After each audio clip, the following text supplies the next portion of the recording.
কবরের জীবনটা আসল জীবন। বিশ্বনবী দোয়া করতেন, আল্লাহুম্মা ইন্না নাউযু বিকা মিন আযাবিল কবর।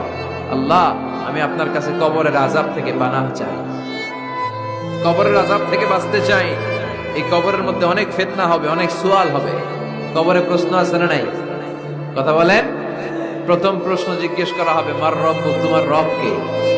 বলেন, আমাদের রব কে? ওয়া মা দীনুক, তোমার ধর্ম কি? বিষ্ণুবীর চেহারা দেখিয়ে বলা হবে, তাআরিফু মান হাযা রাজুল, এই লোকটারে চিনো?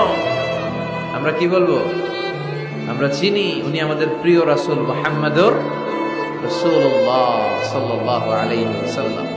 এরপরে জিজ্ঞেস করা হবে, এগুলো কোত্থেকে শিখলা? আমরা বলবো, কোরআন থেকে। ফায়ুফসাহু লাহু কবরুহু ৭০ যিরাআন। সুন্দর সুন্দর উত্তর করতে পারলে আপনার কবরটারে ৭০ হাত লম্বা করে দেয়া হবে। ইফতাহু লাহু বাবুন ইলাল জান্নাহ, জান্নাতের দিকে একটা দরজা লাগিয়ে